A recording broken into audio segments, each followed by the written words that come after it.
Alright, I'm going to do a quick walkthrough of how I installed the Midland 275 MXT275 GMRS radio in my Bronco. This is a 2021 4-door Badlands. Just letting you know now, I don't really make videos, so don't expect much. So this right here is how you're going to get the power from the aux switch over to the glove box. All I did here was connect the brown and white wire to the purple and green. Purple and green wire right there. Just butt connected it. I need to go back and seal it up with some electrical tape or something. But next is going to be getting behind the dash, which is really easy to do. This glove compartment right here, there's a tab over here on each side right here. You push this on each side and it will actually just drop all the way out of your way, like this right here. No tool, no fasteners or anything like that, and then you can just take it. Oh, and you got to get this track off right here. Oh, need two hands. You actually don't need two hands. It just pulls right out. Anyways, so back behind here, you'll be able to see where I connected the factory wire. That is behind the dash. Let's see if I can focus in on that.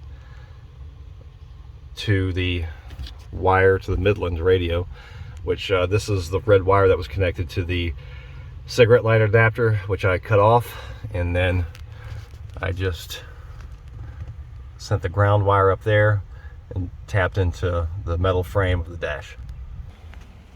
So I do have this mountains to metal moly panel installed right here, and so I'm going to have to remove this front fastener up here, as well as these two factory ones. But if you don't have this panel, all you really need to do is just remove these two grab handle bolts. Okay, that panel is taken off and I've got the grab handle off now. So and that was a T30 Torx bit, by the way. So now the next thing I want to do is remove this piece of trim right here. There's, again, no fasteners. It's just a little trim tool that you can wedge in here, pop it down, and it will just very easily come out. Okay, next step, again, take your trim tool again and just pry it in here inside the boot, and you're going to want to pop this boot up all the way around the edge.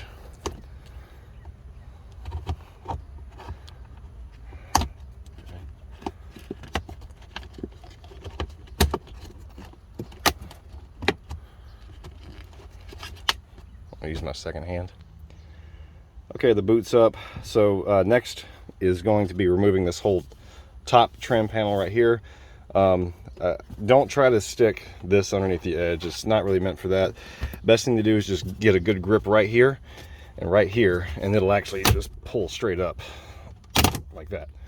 And then we're going to work this piece of trim all the way up, and we're going to pull the connections from this is not factory. I installed this too. This is a gain knob for my stereo, but you'll have to unplug the harness that connects to this, as well as the harness that connects to this, once you get this up.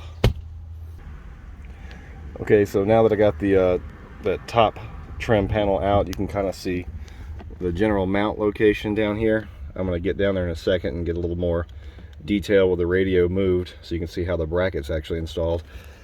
And then just back here, you can see this is your factory USB port harness right there. You just unplug that. There's two different harnesses there, both very easy to unplug.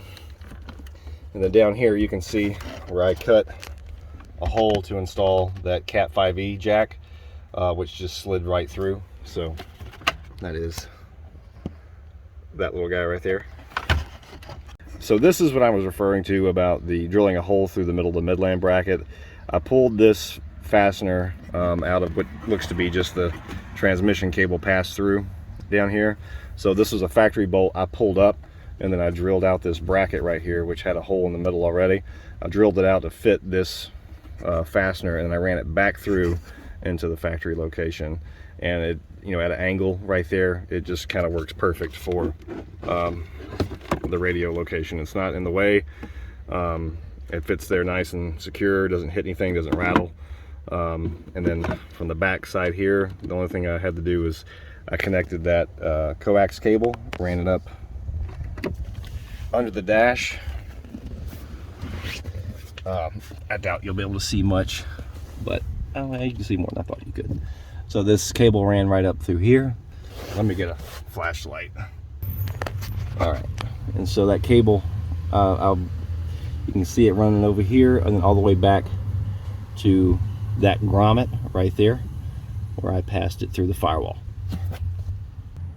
So coming through the firewall right here is my antenna cable, which I then I had a lot left. I'm going to go back and shorten this cable. You can see it all bundled up right there, but then I just ran it up through the side up to the cowl, and then I mean I didn't have to remove anything. I was able to just work it right through right there and run it right into the antenna, which I installed on a JCR ditch light bracket. Plug that in.